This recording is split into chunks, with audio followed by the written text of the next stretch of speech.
Dinam Kola, président du comité scientifique du colloque, doyen de la faculté des sciences de l'homme et de la société, Université de Lomé. Dans son mot introductif, le maître de cérémonie du colloque, après avoir circonscrit le contexte dans lequel se sont tenues ces assises, a déroulé le programme irrelatif. Prenant la parole à son tour, le président du comité d'organisation, le docteur Jean-Luc Moutou, maître de conférence CAMES, a souhaité la bienvenue à tous les participants au colloque. Il a exprimé sa gratitude à Madame la ministre de l'Enseignement supérieur, de la Recherche scientifique et de l'innovation technologique, aux autorités de l'Université Marien Ngouabi et Denis Sassou Nguesso, aux membres du comité scientifique et du comité d'organisation pour leur implication dans la préparation de ce colloque. Il a aussi exprimé ses sentiments de gratitude à l'endroit des enseignants-chercheurs nationaux et étrangers qui ont accepté de participer à ce colloque, aussi bien en présentiel qu'en distanciel. Poursuivant son propos, il a affirmé que le colloque permettra d'avoir des échanges fructueux entre géographes, aménagistes, sociologues, urbanistes, historiens, avec de nombreux autres spécialistes et décideurs sur les problématiques liées aux changements environnementaux et à la vulnérabilité des territoires et à la résilience des communautés en Afrique. Cette rencontre scientifique a constitué une occasion propice pour débattre sur les différents axes portant sur les changements environnementaux, les activités rurales, les dynamiques urbaines, la géopolitique, le genre, les changements sociaux, etc. Ce colloque permet de créer des conditions d'un meilleur respect de la nature, mais aussi de se rendre capable de proposer des adaptations utiles face à tous les bouleversements par lesquels l'homme est impuissant sur l'ensemble des phénomènes. C'est sur ces mots qu'il a souhaité un bon colloque à tous les participants. À la suite du président du comité d'organisation, le doyen de la Flash a présenté la politique de la recherche de l'Université Marien Ngouabi en général et celle de la faculté des lettres, arts et sciences humaines en particulier. Dans son allocution, il a présenté brièvement la Flash en insistant sur les orientations institutionnelles, les actions scientifiques menées au sein de la Flash, notamment la promotion au CAMES, la création des équipes de recherche, le renforcement des capacités par les projets de recherche, mais aussi la place du colloque scientifique dans les activités universitaires. Un moment de témoignage a été consacré à l'honneur de la professeure Yolande Berton-Ofouémé. Prenant la parole en premier, le docteur Damas Ngouma, maître de conférence CAMES et premier docteur parmi les 22 docteurs formés par la récipiendaire, a insisté sur les qualités de cette dernière. Avec ses amis, ses collaborateurs et ses disciples, Maman Yoyo est toujours la même, transparente, perfectionniste, sévère et intransigeante. C'est une travailleuse infatigable qui a toujours été à l'ouvrage et qui ne supporte pas la paresse, l'hypocrisie, la fourberie et le travail mal fait. De même, le docteur Christophe Kolani, maître de conférence CAMES à l'Université de Lomé, a loué la pertinence des innombrables travaux de recherche et l'approche pratique des résultats de la professeure Yolande Berton-Ofouémé. Ces travaux de recherche portent sur divers axes de recherche, notamment l'aménagement du territoire, la croissance urbaine, la gestion foncière, la production et l'approvisionnement des aliments en milieu urbain et rural au Congo et en Afrique. Ils sont indéniables. Il a terminé son témoignage en affirmant que pour l'Université de Lomé, Maman Yolande est leur patriarche.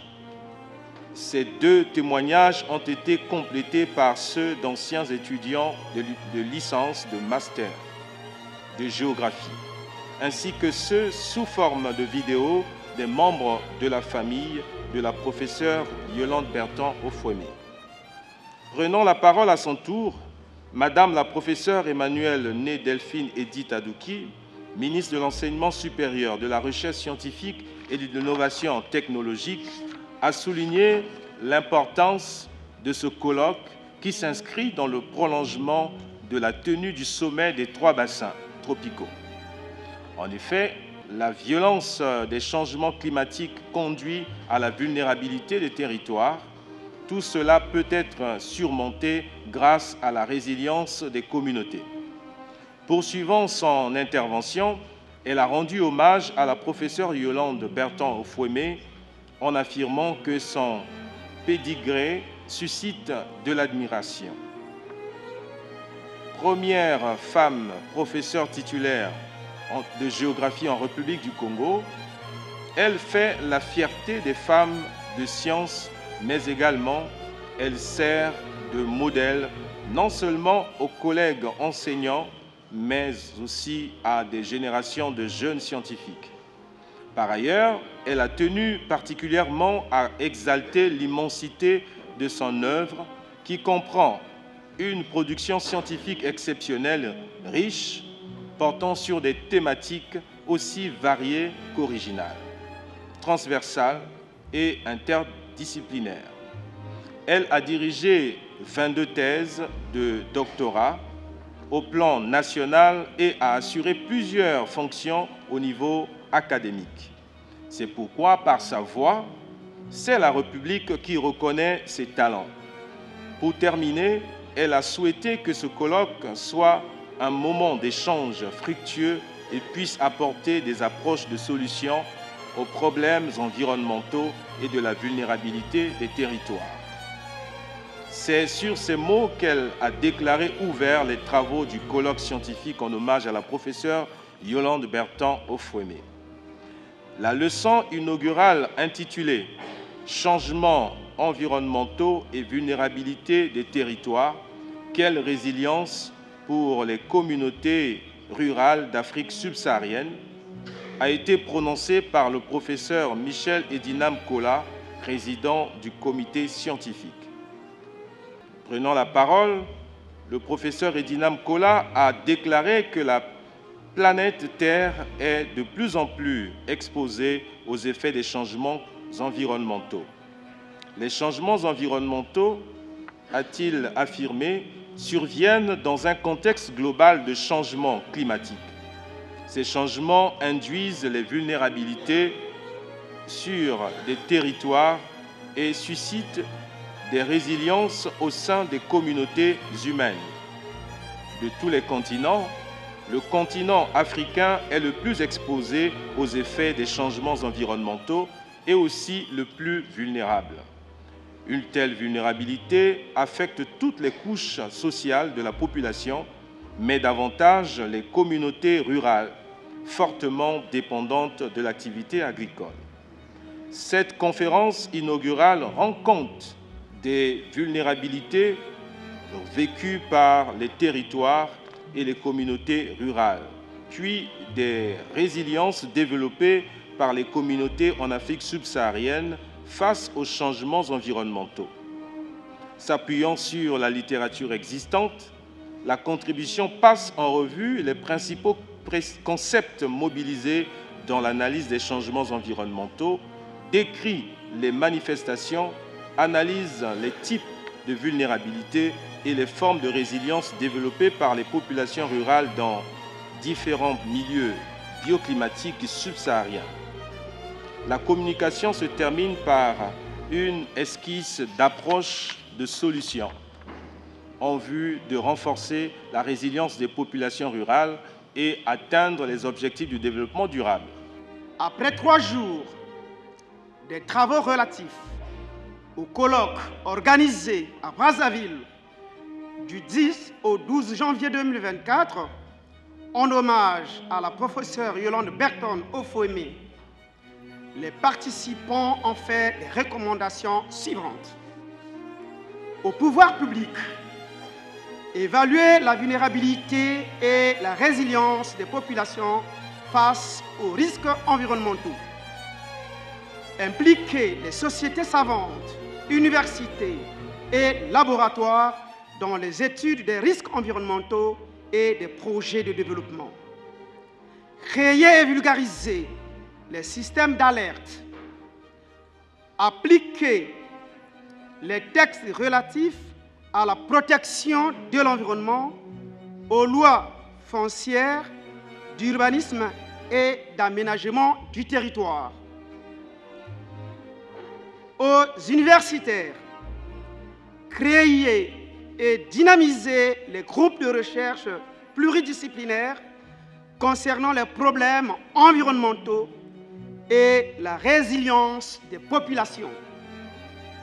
Aux populations, respecter les textes réglementaires relatifs à la préservation de l'environnement, à l'occupation des sols, à l'urbanisme et à la construction. Notre colloque international en hommage à la professeure Yolande Berton Ofoemé, permettez-moi d'exprimer ici, de manière solennelle, au nom de tous mes collègues venus de tous les pays d'Afrique francophone pour participer à cette importante réunion scientifique, d'exprimer notre profonde et déférente gratitude à l'endroit des plus hautes autorités de la République du Congo pour avoir réuni toutes les conditions idéales de notre accueil sur cette terre librevilloise. Nos remerciements vont aussi à tout le comité d'organisation, à toutes les échelles que ce soit, avec un clin d'œil particulier à son président. Oui, monsieur le ministre, en dépit de vos lourdes charges, vous avez su, bien que prenant congé de nous de temps en temps, vous impliquer personnellement de bout en bout dans la réussite de cet important événement. Je voudrais, pour finir, émettre un vœu, celui de pérenniser ce genre de rencontres pour permettre de consolider nos liens humains, mais surtout nos liens scientifiques. Pour clore mon propos, je voudrais demander au Tout-Puissant d'accorder à Maman Yolande, cette femme de science, cette mère, encore plusieurs années de vie, car elle fera tout pour nous aider à continuer à travailler ensemble. Nous voici à la fin du colloque scientifique qui s'est tenu sous le thème, je cite, « Changements environnementaux, vulnérabilité des territoires et résilience des communautés en Afrique ». Il a été organisé par le laboratoire de géographie, environnement et aménagement en sigle l'AGEA, de la Faculté des Lettres, Arts et Sciences Humaines de l'Université Marien-Ngouabi. Comme il a été rappelé ici, ce colloque nous a donné l'occasion de célébrer une dame de science, un visage, une forte personnalité, une carrière, une discipline et un nom, celui de Yolande Berton Ofoemé. On ne va pas se lasser de le dire, c'est notre patronne. Distingués invités, mesdames et messieurs, je voudrais ici rappeler la vision éclairée de son Excellence Denis Sassou Nguesso, président de la République, chef de l'État, dans le cadre du climat de paix qui règne dans notre pays depuis de nombreuses années maintenant et qui aura permis l'éclosion des femmes et des hommes de science, dont celles à qui nous avons rendu cet hommage dans le cadre de ce colloque. 3 jours durant, Ce colloque nous a permis d'avoir des échanges fructueux, il a été également dit, entre géographes, aménagistes, sociologues, anthropologues, urbanistes, économistes, historiens, ainsi qu'avec de nombreux autres spécialistes et décideurs sur les problématiques liées aux changements environnementaux, à la vulnérabilité des territoires et à la résilience des communautés en Afrique. Tout au long de ce colloque, tous les participants ont fait preuve de très grande hauteur scientifique, d'assiduité, d'expertise et de détermination pour que ces travaux servent, dans le cadre de la science ouverte, les communautés humaines en Afrique face aux menaces diverses qui fragilisent nos différents milieux. Les thématiques débattues durant ce colloque devront aussi permettre à nos différents pays africains de prendre un engagement à devenir de véritables acteurs du changement pour atteindre certains objectifs de développement, notamment en ce qui concerne les dérèglements climatiques, les préoccupations d'ordre environnemental, le développement effréné et anarchique des villes, la vulnérabilité des zones d'habitation, ainsi que la pénibilité des conditions de vie ou de production des communautés humaines. Distingués invités, mesdames et messieurs, je voudrais ici saluer pour leurs appuis multiformes nos partenaires privilégiés de l'AUF et de l'hygiène. Saluer aussi tous les collègues, géographes ou non, qui ont fait le déplacement de Brazzaville pour dire la science et la célébrer. Je n'oublie pas les personnes ressources qui ont apporté également leurs appuis techniques à ce colloque. Je forme tout simplement le vœu de voir ce genre d'opportunités se multiplier dans notre sous-région afin de favoriser les échanges interdisciplinaires entre les experts de nos différents États africains. À tous, je vous souhaite un bon retour dans vos milieux de résidence respectifs et déclare clos les travaux du colloque scientifique international en hommage à la professeure Yolande Berton-Efouémé, que nous applaudissons et en vous remerciant.